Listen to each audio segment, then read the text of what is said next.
जय संविधान, जय भीम, महात्मा गांधी की जय, गोडसे मुर्दाबाद।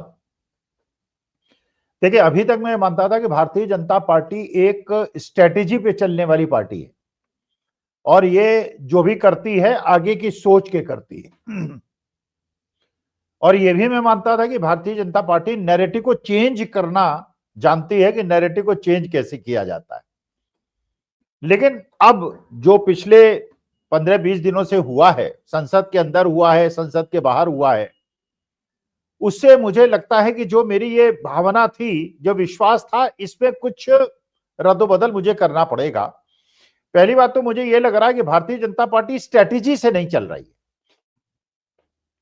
और इसके अलावा भारतीय जनता पार्टी जो नैरेटिव चेंज करने का प्रयास कर रही थी, उस प्रयास में फंसती चली जा रही है और ज्यादा उलझती चली जा रही है। देखिए, भारतीय जनता पार्टी के आज के तारीख में जो सबसे बड़ा मुद्दा जो वो चाहती है वो ये कि अडानी जी पे चर्चा ना हो, अडानी जी पे कोई बात न करे, अडानी जी को राष्ट्र से ऊपर माना जाए।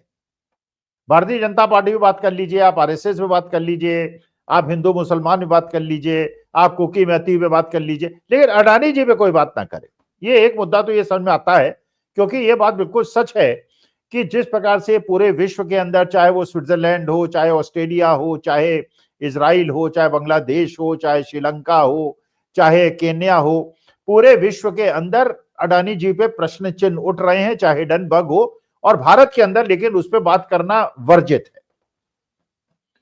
तो ये बात तो समझ में आती है कि अडानी जी से भारतीय जनता पार्टी को संसद के अंदर और बाहर निषेध है, वो नहीं चाहती कि इस पे कोई बात हो। लेकिन इस नैरेटिव को चेंज करने के लिए किस प्रकार से वो दलदल में उलझती चली जा रही है, मुझे लगता है उलझती चली जा रही है, लेकिन भारतीय जनता पार्टी में बहुत सारे बुद्धिमान लोग हैं, लगता होगा उन्हें कि वो नहीं उलझते जा रहे हैं। उन्होंने अडानी जी के नैरेटिव को चेंज करने के लिए और डिस्कशन पॉइंट को हटाने के लिए जो भारतीय जनता पार्टी के चाणक्य कहे जाते हैं अमित शाह साहब ने, जो संसद के अंदर एक बहुत गलत कदम उठाया, क्योंकि इतने बड़े व्यक्ति जिसकी तुलना चाणक्य से की जाती है, तो ये तो नहीं माना जा सकता कि अनजाने में उन्होंने कर दिया। उन्होंने जिस प्रकार से एक ऐसा बाबा साहब भीमराव अम्बेडकर का अपमान करा और उससे पूरा संसद भी स्तब्ध रह गया और पूरा हिंदुस्तान स्तब्ध रह गया और पूरा हिंदुस्तान का करीब 70-80% समाज स्तब्ध हो गया कि अमित शाह ऐसा क्यों किया। अच्छा, जब उसके बाद संसद की कार्रवाई से उस चीज को नहीं निकाला गया तो उससे और हमारी शक पुख्ता हुआ कि क्या ये एक सोची समझी रणनीति थी मनुवाद को, मनुस्मृति को संविधान के सामने खड़ा करने की और ये दिखाने की कि बाबा साहब भीमराव अंबेडकर का संविधान, जो कि 1949 में भारतीय जनता पार्टी के पूर्ववर्ती दक्षिणपंथी हिंदूवादी शक्तियों ने कहा था, यह संविधान भारतीय संविधान नहीं है, इसमें तो विदेश की बू आती है और हमें तो मनुस्मृति की आवश्यकता है, और उसकी प्रतियों को, संविधान की प्रतियों को जलाया भी था। तो ये अब सोची समझी अगर रणनीति थी कि मनुस्मृति को, संविधान को आमने सामने खड़ा कर दिया जाए, तो ये स्ट्रेटेजी भी मुझे समझ में नहीं आती, क्योंकि मनुस्मृति को समर्थन करने वाले 15-16% हिंदुस्तान में लोग होंगे और 85% लोग ऐसे हैं जो कि संविधान का समर्थन करते हैं और मनुस्मृति का विरोध करते हैं। लेकिन अमित शाह जी ने, क्योंकि बुद्धिमान आदमी हैं, कोई छोटा मोटा एमपी ने ये गलती कर दी होती, लल्लू सिंह ने कर दी होती, दिया कुमारी ने कर दी होती और मेरठ के सांसद अरुण गोयल साहब ने कर दी होती, तो बात समझ में आती है। लेकिन अमित शाह ने की, इसका माने गलती तो नहीं हुई, वो सोची समझी मनुस्मृति को, संविधान को आमने सामने खड़ी करने की एक रणनीति थी। चलिए, एक गलती हुई। उसके बाद उस गलती को छुपाने के चक्कर में प्रेस कॉन्फ्रेंस अमित शाह साहब ने कर दी, छिपाने के लिए या उसको बढ़ाने के लिए। उन्होंने कहा मेरी बात को मोड़ तोड़ मरोड़ के दिखाया गया, लेकिन जब ये दिखाया गया था तो वो तो संसद के अंदर जो उन्होंने बोला था उसको दिखाया गया था, तोड़ मरोड़ के कैसे दिखाया जा सकता है, उसमें उन्होंने और अपने को उलझाया। अच्छा, उसके बाद फिर जब इंडिया गठबंधन के सांसदों ने बाबा साहब भीमराव अम्बेडकर के फोटो को लेके आंदोलन किया, तो आईटी सेल ने जाने या अनजाने, सोची समझी रणनीति या बिना उसके, बाबा साहब भीमराव अम्बेडकर की फोटो को हटा के जॉर्ज सोरोस की फोटो लगा दी, जैसे जॉर्ज सोरोस और बाबा साहब भीमराव अम्बेडकर समकक्ष हैं। अब समझ में नहीं आ रहा है कि स्ट्रेटेजी है या गलती से ये गलत दिशा में चलते चले जा रहे हैं। अच्छा, उसके बाद फिर वो हर्षवर्धन त्रिपाठी, एक पत्रकार हैं जो भारतीय जनता पार्टी के, आरएसएस के बेसिकली आदमी हैं, उन्होंने एक स्टेटमेंट दे मारा उन्होंने कहा कि हाँ ठीक है, बाबा साहब भीमराव अम्बेडकर एक समाज सुधारक थे, अपने समाज के लिए उन्होंने बहुत कुछ किया, लेकिन वो भगवान नहीं है।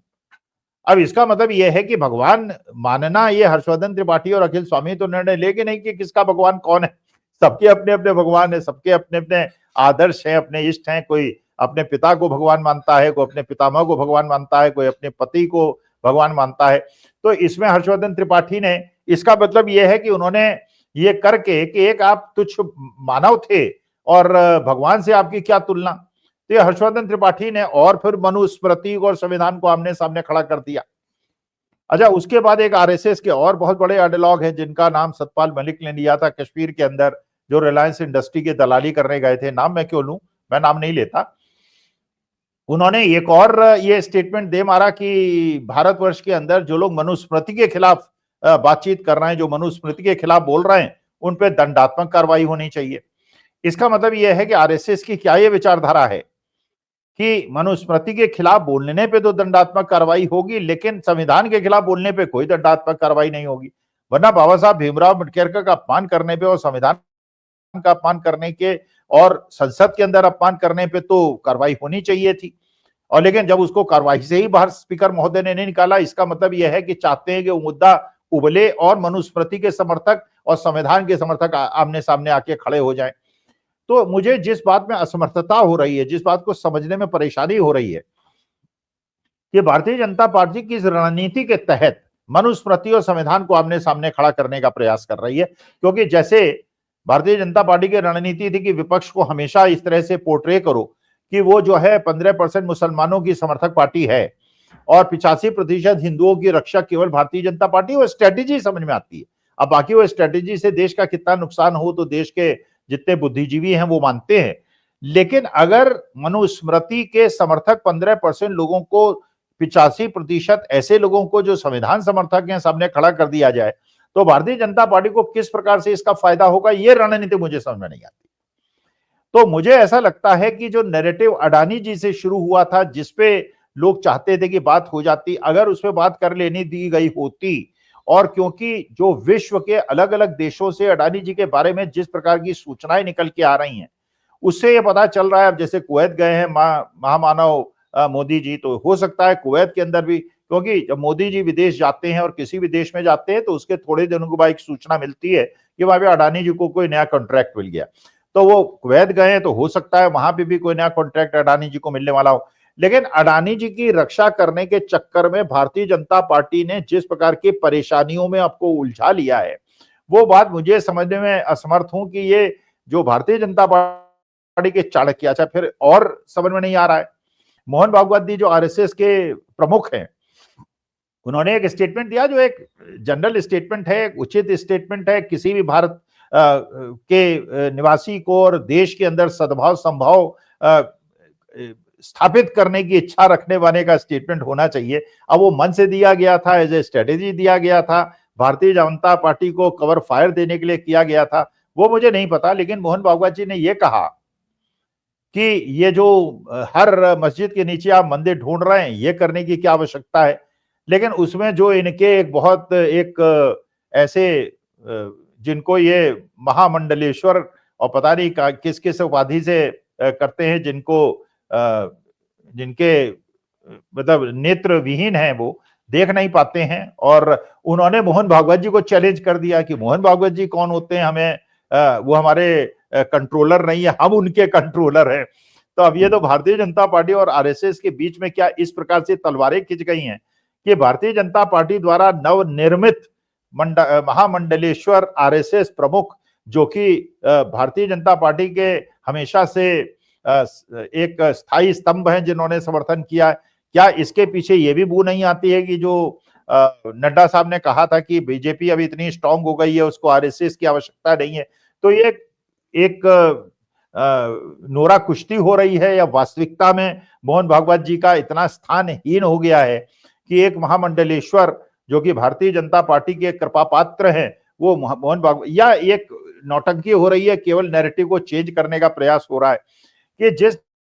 नैरेटिव में अडानी जी की चर्चा होनी चाहिए थी, उसको छुपाने के लिए किस प्रकार से पहले वो राहुल गांधी पे आरोप लगाया, क्या उन्होंने धक्का दिया, बाद में पता चला कोई फुटेज नहीं है, कोई प्रूफ नहीं है, वहां के जो आई विटनेसेस थे वो बताया जब इनको चोट लगी सारंगी साहब को तो राहुल गांधी वहां मौजूद ही नहीं थे, लेकिन इसके बावजूद फिर वो क्राइम ब्रांच को दे दिया गया। फिर वो बांसुरी स्वराज ने जाके उनके खिलाफ एफआईआर लिखा दी, अटेम्प्ट टू मर्डर की एफआईआर लिखा दी। पुलिस ने कहा चलिए, लेकिन बाकी 6-7 धाराओं में कर दी। फिर नागालैंड की मेंबर ऑफ पार्लियामेंट ने, तो बताइए जो इस भौड़ेपन से ये सारी स्ट्रेटेजी खेली जा रही है, मेरे हिसाब से भौड़ापन है। हो सकता है कि इसके पीछे और कोई रणनीति हो, गूढ़ रहस्य हो, क्योंकि अगर अमित शाह जी ने कोई बात बोली है, बाबा साहब भीमराव अम्बेडकर का अपमान किया है, तो मेरे ख्याल से वो भूल नहीं होगी, क्योंकि वो तो चाणक्य है और वो भारतीय जनता पार्टी के रणनीतिकार हैं। लेकिन